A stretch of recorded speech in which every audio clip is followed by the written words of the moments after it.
গত ১.৫ দশক ধরে একটি বয়ান খুব পরিকল্পিতভাবে মানুষের মাথায় ঢোকানো হয়েছে। বলা হয়েছে জামাত আন্দোলন করতে জানে, সরকার ফেলে দিতে পারে, কিন্তু রাষ্ট্র চালানোর মতো মেধা তাদের নেই, বিশেষ করে অর্থনীতি বা অর্থ মন্ত্রণালয়। এগুলো নাকি তাদের সাধ্যের বাইরে। এই অপপ্রচার এতটাই গভীরে গেছে যে সম্প্রতি বিএনপির মহাসচিব মির্জা ফখরুলের জামাই আহাম আব্দুস সালাম প্রকাশ্যেই বলেই ফেলেছেন, জামাতের নাকি অর্থমন্ত্রী হওয়ার যোগ্য একজন মানুষও নেই। তাদের দাবি, জামাত ক্ষমতায় গেলে অর্থনীতি ভেঙে পড়বে। কিন্তু আজ আমরা এমন একটি চিত্র আপনাদের সামনে তুলে ধরব যা এই ১৫ বছরের প্রচারণাকে মুহূর্তেই প্রশ্নবিদ্ধ করে দেবে।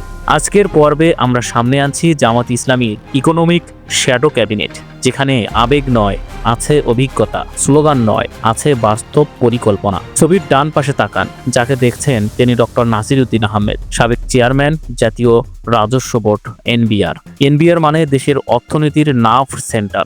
যিনি এই প্রতিষ্ঠানের নেতৃত্ব দিয়েছেন তিনি জানেন রাজস্ব আদায় কিভাবে বাড়াতে হয়, অর্থনীতি কিভাবে সচল রাখতে হয়। এমন একজন মানুষকে জামাত তাদের পলিসি অ্যাডভাইজার হিসেবে যুক্ত করেছে। প্রশ্ন উঠেই যায়, যাদের বিরুদ্ধে বলা হয় লোক নেই, তারা কিভাবে এনবিআর এর সাবেক প্রধানকে নিয়ে নীতি নির্ধারণ করেছে।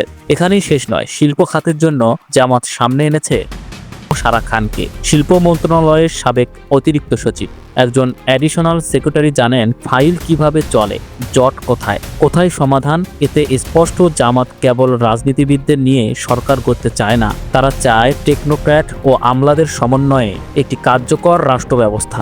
এই একটি ছবি প্রমাণ করে ২০২৬ সালের জন্য জামাত প্রস্তুত। অর্থনীতি চালানোর দায়িত্বে শুধু রাজনৈতিক নেতা নয়, দেশের সেরা সৎ দক্ষ প্রশাসকরাও আছেন। এবার আসি আধুনিক জ্ঞান ও গ্লোবাল অর্থনীতির প্রশ্নে। জামাত কি পুরনো সেকেলে চিন্তায় আটকে আছে? এই স্লাইডটি দেখুন। এখানে আছেন প্রফেসর ডক্টর ওয়ারিসুল করিম, যুক্তরাজ্যের লিডস ইউনিভার্সিটি থেকে PhD, school of business and ইকোনমিক্সের ডিন। তার প্রেজেন্টেশন ও পলিসি দেখে বিদেশি কূটনীতিকরাও মুগ্ধ। আরও আছেন doctor Sabbir Ahmed, north south ইউনিভার্সিটির প্রফেসর, ডিগ্রি নিয়েছেন আমেরিকার মিশিগান স্টেট ইউনিভার্সিটি থেকে, পোস্ট ডক্টরেট করেছেন ইউনিভার্সিটি অব ভার্জিনিয়া থেকে। এরা বিশ্বমানের অর্থনীতিবিদ। যখন এ ধরনের স্কলাররা নীতি তৈরি করেন, তখন অযোগ্যতা শব্দটাই হাস্যকর শোনায়। ঢাকা বিশ্ববিদ্যালয়ের ফিনান্স বিভাগের chairman professor doctor H M. Mosharraf হোসেনও এই প্যানেলে আছেন। শেয়ার বাজার, ব্যাংকিং আর মুদ্রাস্ফীতি নিয়ন্ত্রণে এদের চেয়ে উপযুক্ত মানুষ আর কে হতে পারে। এবার চাকরির প্রসঙ্গে আসি, সবচেয়ে স্পর্শকাতর ইস্যু। বিএনপি বলছে ক্ষমতায় গেলে কোটি কোটি চাকরি দেবে। কথা শুনতে ভালো, কিন্তু প্রশ্ন করুন কোন সেক্টরে, কিভাবে, প্ল্যান কোথায়? জবাব নেই। এটাকেই বলে ফাঁকা বুলি। জামাত কিন্তু শুধু কথা বলছে না, তারা দেখাচ্ছে কারা চাকরি তৈরি করবে। আগের পর্বে অর্থনীতিবিদদের দেখেছেন, এবার দেখুন tech of skill team. Masudur Rahman, সাবেক সিনিয়র ইঞ্জিনিয়ার, ইন্টেল। বিশ্বের সেমিকন্ডাক্টর জায়ান্ট কোম্পানিতে কাজ করা একজন মানুষ জানেন কিভাবে আইটি হাব, হাইটেক পার্ক গড়ে তুলতে হয়। বিএনপির কারো এমন অভিজ্ঞতা আছে? আরও আছেন ইঞ্জিনিয়ার বিলাল আহমেদ, বেসিসের নির্বাহী কমিটির সদস্য। বেসিস মানেই বাংলাদেশের আইটি ও সফটওয়্যার শিল্পের কেন্দ্র।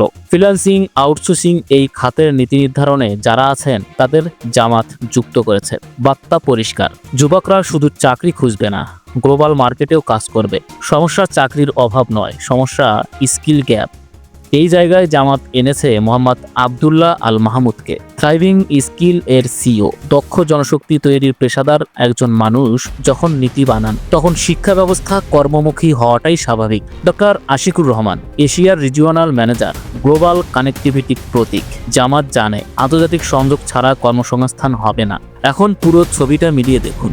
একদিকে সাবেক এনবিআর চেয়ারম্যান ও শিল্প মন্ত্রণালয়ের অতিরিক্ত সচিব, ইন্ডাস্ট্রি ও ফান্ড নিশ্চিত করবেন। অন্যদিকে ইন্টেল ও বেসিসের মানুষ টেকনোলজি বসাবেন, চাকরির ক্ষেত্র তৈরি করবেন। বিএনপি দিচ্ছে রাজনৈতিক বক্তৃতা, জামাত দিচ্ছে অর্থনীতি প্লাস প্রযুক্তি প্লাস দক্ষতার পূর্ণ ইকোসিস্টেম। জেন জি ও আলফা জেনারেশনের ভাষা জামাত যেভাবে বুঝেছে, অন্য কেউ তার ধারে কাছেও নেই। স্বাস্থ্য খাতে জামাত কার্যত অপ্রতিদ্বন্দ্বী। হাজার হাজার বিশেষজ্ঞ ডাক্তার, ইবনে সিনা হাসপাতাল নেটওয়ার্ক, শত শত ক্লিনিক। এটা কোনো কথা নয়, এটা বাস্তবতা। 5 বছরের নিচে ও 60 বছরের উপরে সবার জন্য ফ্রি চিকিৎসার পলিসি। এটাই মানবিক রাজনীতি।